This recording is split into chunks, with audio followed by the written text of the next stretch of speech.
Welcome back to the Funding Blueprint, the podcast where we unpack how today's scrappiest founders and fastest growing startups build momentum, clarity, and capital in real time.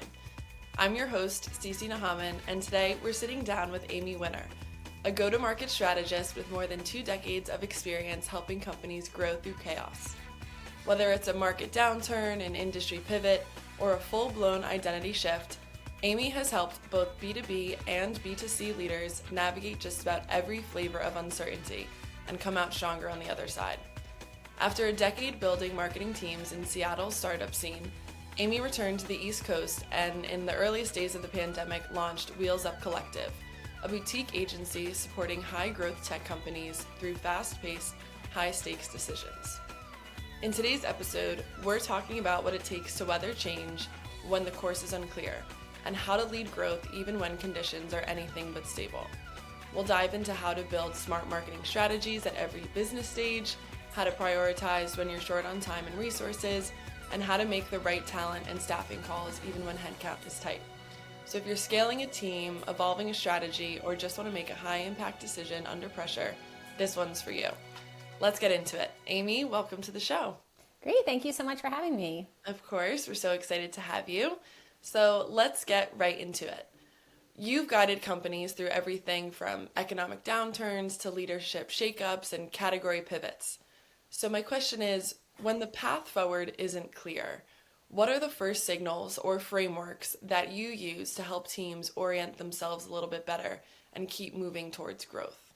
Yeah, I think it really depends on the company and the stage that they're at. I always like to make sure that they know what they're good at. Like, what are their superpowers? You know, is it that they have a very unique differentiator in the technology that they developed or the product? Is it that they have a stellar sales team that can sell anything at any time? Is it that their CEO is super charismatic and can go out and fundraise, you know, a little easier than normal, you know, and really understanding that and using that as a little bit of a North Star to make sure that you're always taking advantage of that superpower, depending, you know, no matter what's going on in the marketplace.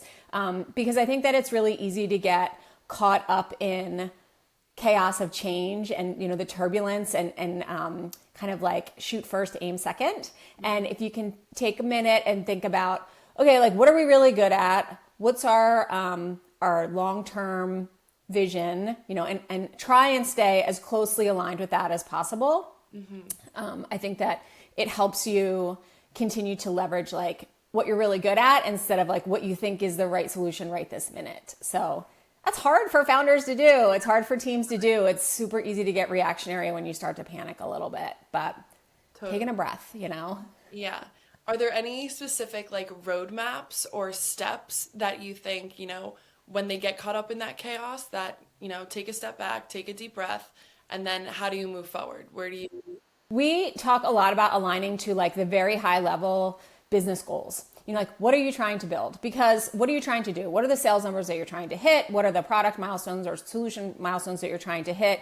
And really making sure that the whole team is aligned on those, because those aren't going to change significantly, because it goes back to like your superpowers, right? Like you're not going to suddenly completely change who you are overnight because of, you know, a new competitor. You might adjust it, but I think that it's really easy to forget what those high level KPIs are. And so that's something like we always want to come back to that in your marketing reporting, in your sales reporting, in your product reporting, weekly, monthly. Here's our North Star, and here's how we're going to stay aligned with that. And I think that especially with early stage companies, those KPIs can be a little squishy. It can be a little hard to nail down. And so really pushing that discipline, you know, every day, so that when you do have some chaos, like, because it's going to come, you know, like you know who you are. You don't have a full-blown identity crisis. I love that you said that in the intro, because there's a lot of that. But, you know, really, you don't have to have an identity crisis every time. So know what your KPIs are, get into a habit of reporting on them, and force your teams, even like your lowest level or your most junior level execution team members, show your impact and how they bubble up to those very high level KPIs, and make sure that like everything that the company is doing, it bubbles up to that. Yeah. Because then when you do need to make a change, it's a little bit easier to make sure that the change trickles all the way down the organization. Definitely. Yeah, and that idea of finding orientation in uncertainty is so powerful and it's so important.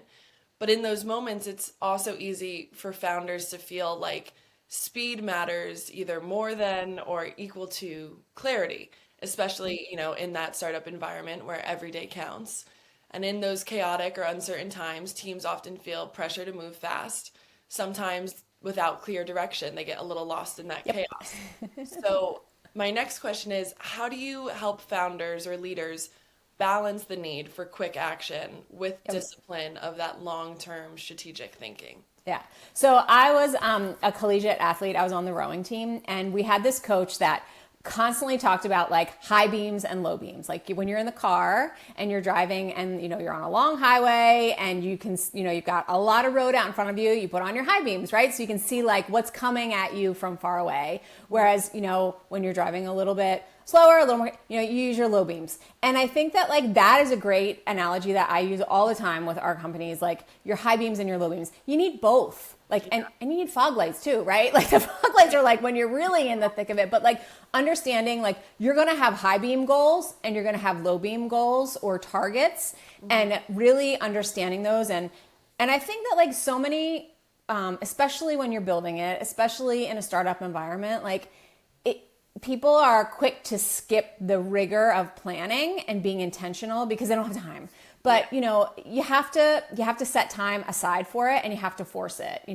We call it like the daily diet. Like what's in your daily diet? What are the things that you're going to check off on your checklist every day or every week, no matter what? And you're going to make time, put time on your calendar for them.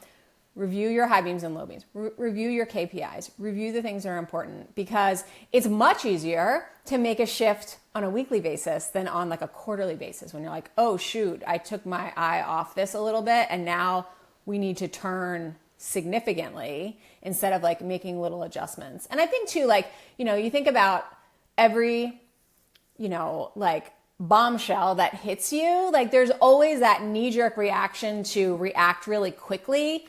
And it's almost always better to like take a breath, let the dust settle a little bit, see how it's actually going to impact you, and then move forward.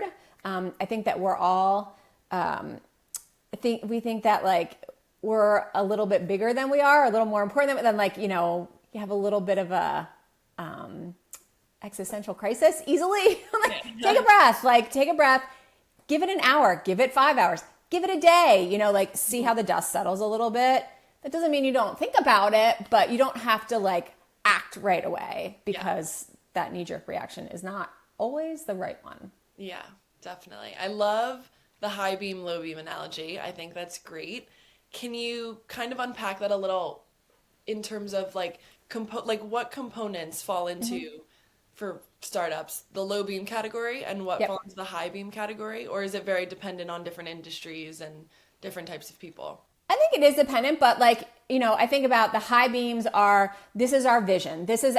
We are trying to build X. We are trying to build a new way to solve this problem. And we believe that, going back to like who you are and what makes you, what's your superpower, we believe that we have developed this technology that is proprietary. It's our competitive moat that we have around the company, and we are trying to build this because of this need in the market.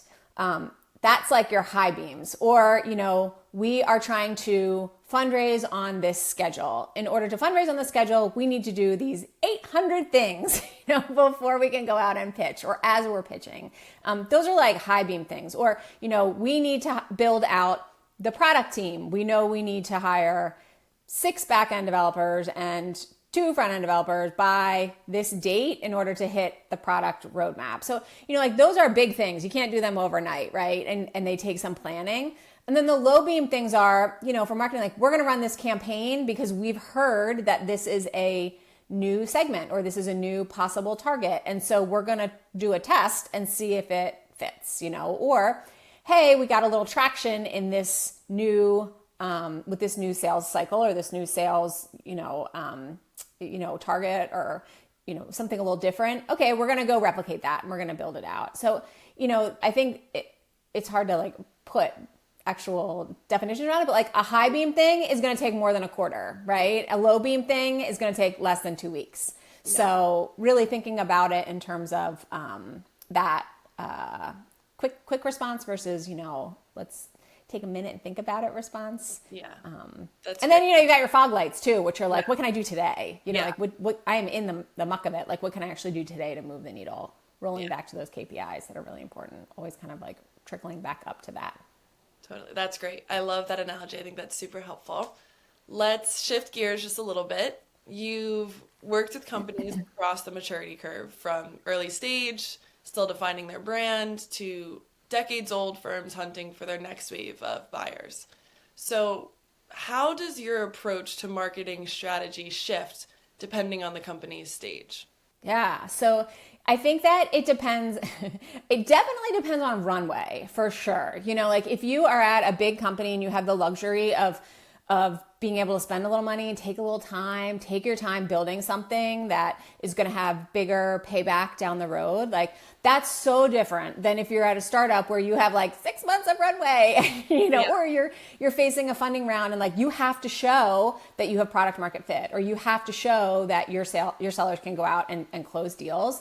And so I think that's the biggest thing. Like, what's your runway? What's that, what's the luxury of time? Do you have the luxury of time? Do you not? That's the first thing. I think in the bigger companies too, you can gamble a little bit more on, in the smaller companies, or the earlier companies, you can gamble a little bit more on those bets, the hypotheses. You can say, I think this is the right audience. I think this is the right value prop. I think this is the right campaign. Whereas you're probably not going to do that as much in a bigger company. You're going to take your time, do your research, make sure it's really right, and then roll out a much larger scale campaign that's going to reach a lot more people. Especially in the startups, like your target audience is pretty small usually, and you need like a data point of like 2, and then you can say, okay, that works. Let's go like throw some gasoline on that fire and see if we can really scale it. Whereas, in a larger environment, than an enterprise environment, like it's kind of like a waste of time to do that, right? Like you want to make sure you do your homework first and then roll it out. Now, the flip side of that is like, it can take months and months and months and months to get anything launched. Like we had a prospect come to us a couple months ago with a campaign that she wanted to run. And she gave us this deck as background information that it had 97 slides in it. And I'm telling you, the amount of research and, like messaging options and creative options and, it was a little bit of overkill. Yeah. She's a startup.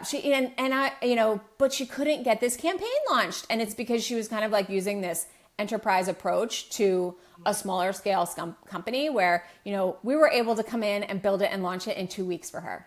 Yeah. And it kind of like is heartbreaking to see how much work went into the getting ready, laying the groundwork that she couldn't get out of, that planning cycle to actually just do it, just get it done and try something, get a data point and then build on it. Yeah. Kind of wanting to build on that a little. Have you come across like common blind spots that you see for this, marketing strategy at each level? For sure, it's that a little bit of paralysis on both ends for pulling the trigger.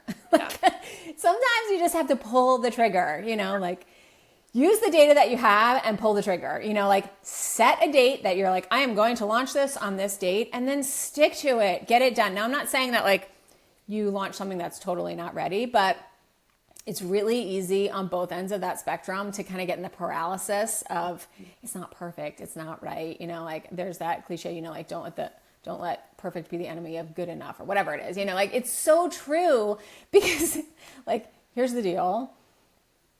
No one reads everything that we do.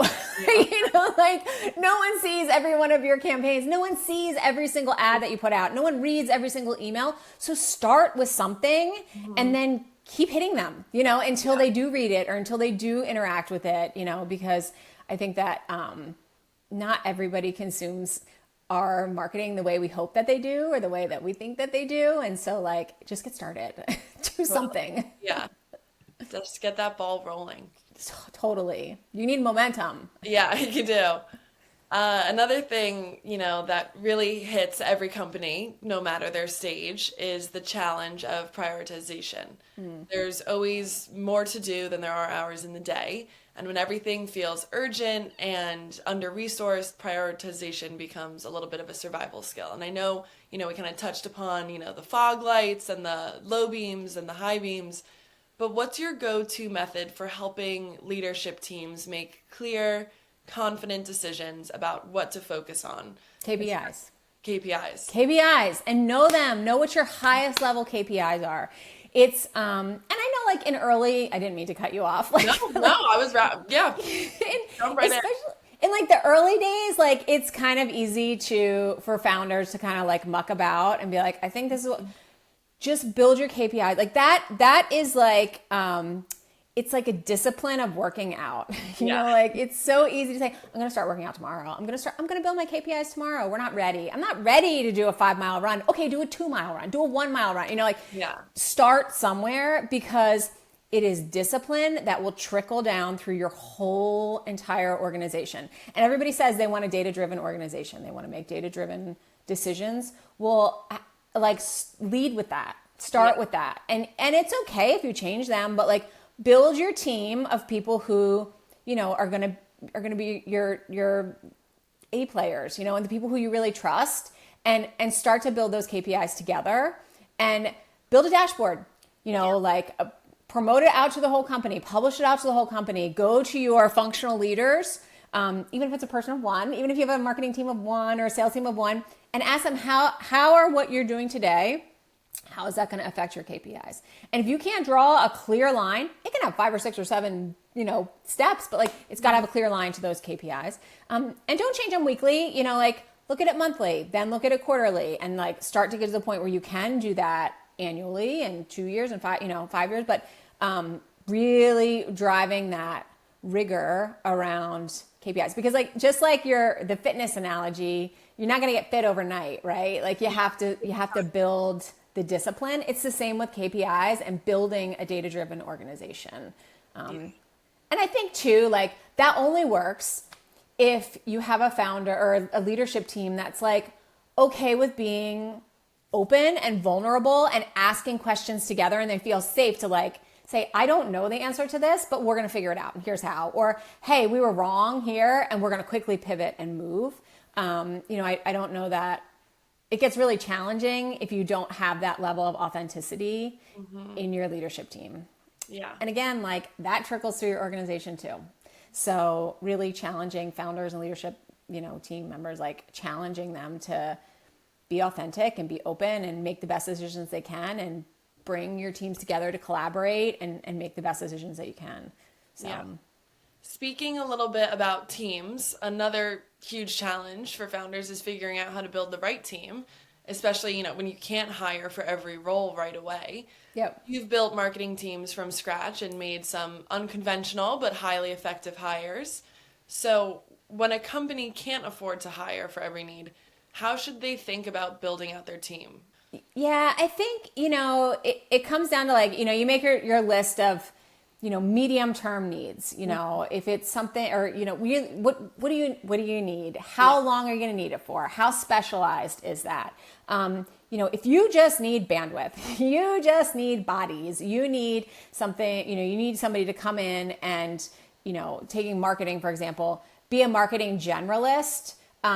That's where I think you can go and find like the smartest junior person you can, and you can teach them. It's not rocket science to build campaigns, right? Like, you can teach them, especially with all the AI tools now, like, you can teach people marketing. What you can't teach is good work ethic, intelligence, curiosity, collaboration. So, like, I always talk about like my 2 best hires of all time. I hired a guy to run my events who had never been to a marketing event before.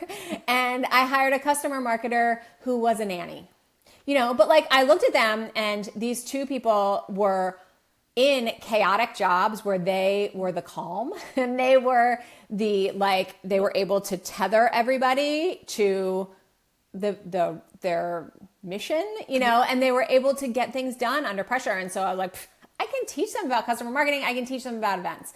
I can't teach them that like calm and chaos. Yeah, those like core values. Yeah. So, I think when you are hiring people, like those, unless it's a job that's highly specialized, like marketing operations or something, or graphic design, it's very like skill heavy, like hire the smartest person you can, who's going to fit on your team, who is going to build your culture.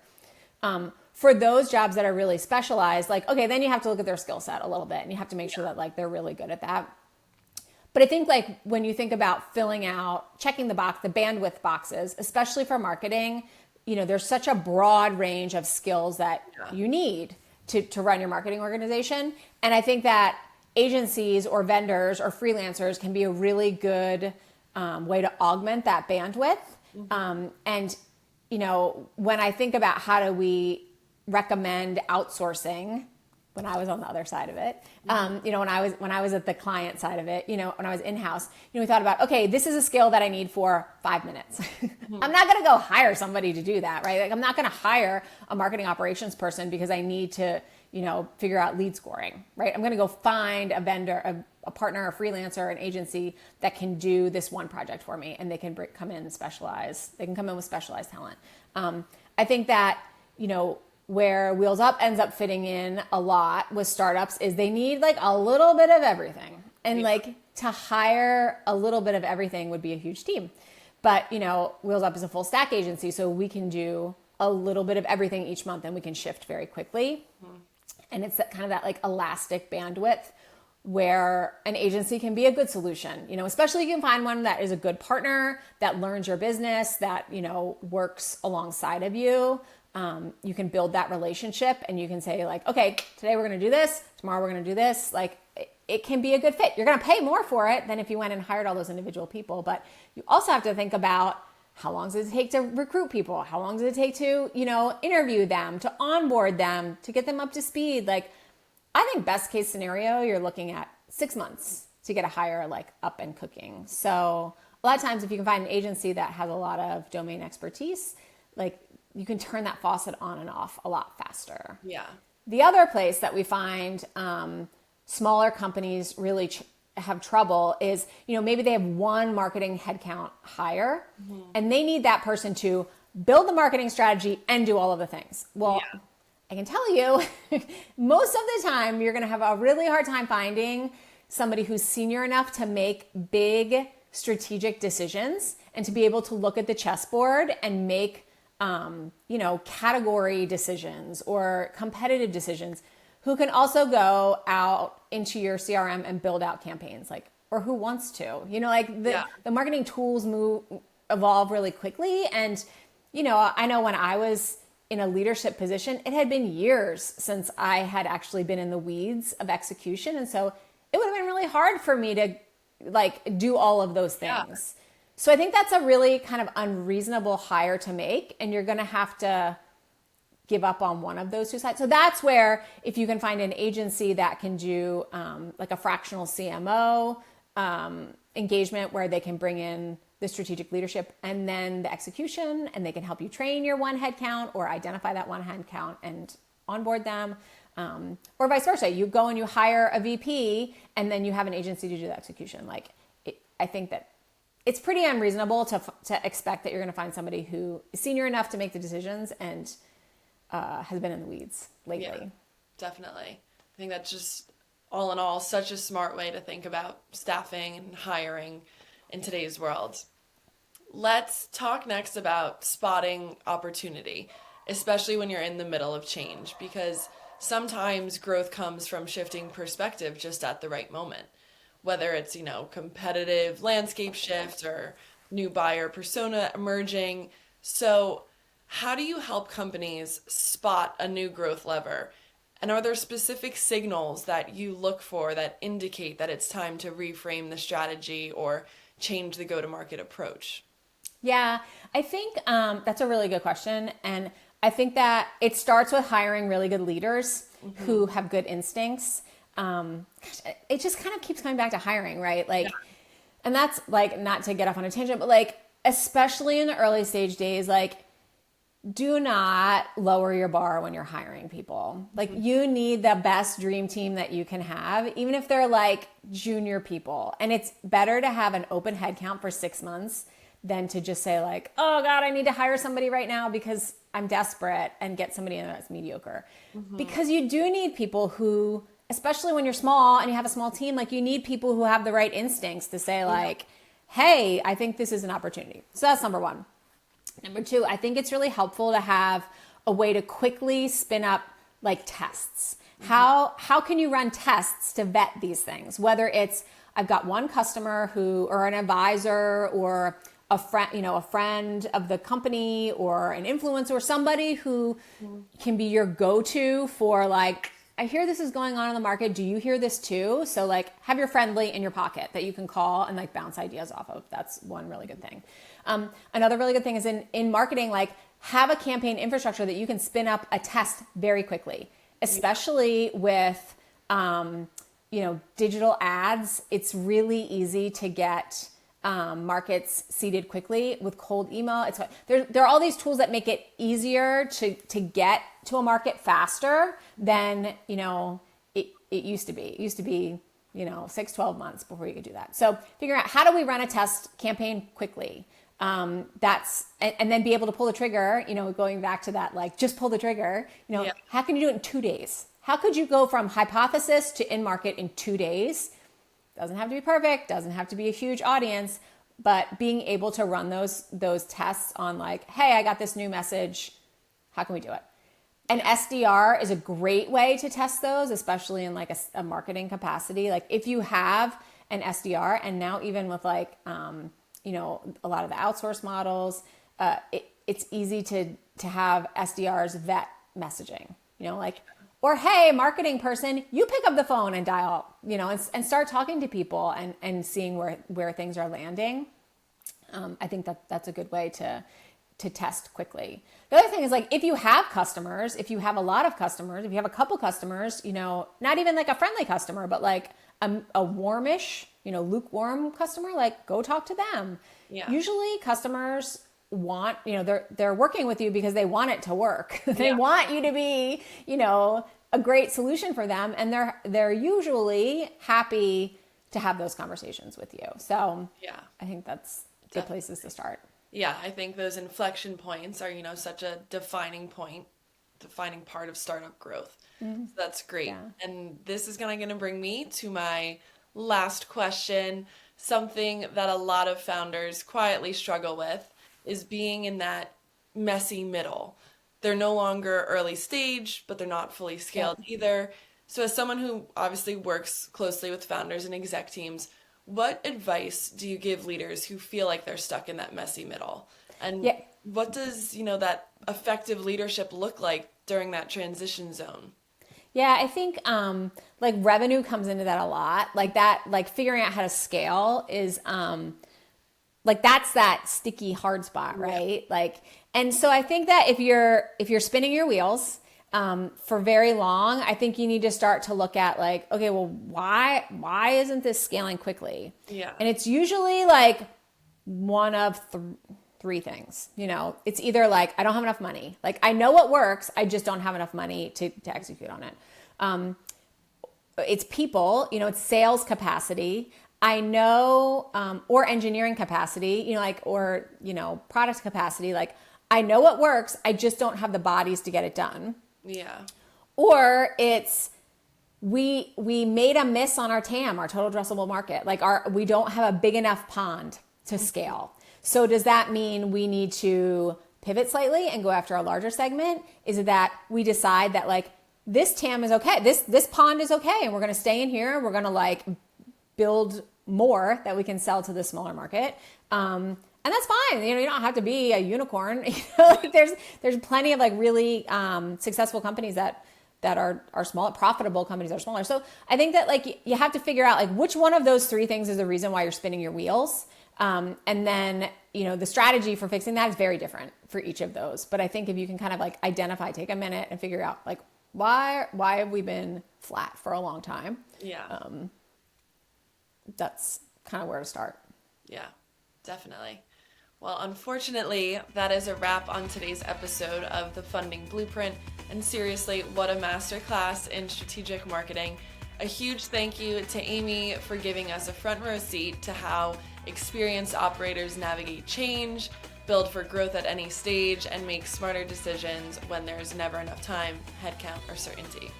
From reframing prioritization as a strategic advantage to breaking down how and when to evolve your go-to-market approach, Amy reminded us that growth isn't about having all the answers, it's about asking the right questions and staying clear on what matters most. So whether you're leading through a pivot, hiring your first marketer, or rethinking your strategy mid-sprint, there's so much in this conversation to take back to your team and put into action. And if you want to learn more about Amy's work, be sure to check out Wheels Up Collective. As always, thank you for listening to the Funding Blueprint. If today's episode resonated, be sure to share it with another founder, subscribe, and stay connected. Thank you so much, and we'll see you next time on the Funding Blueprint.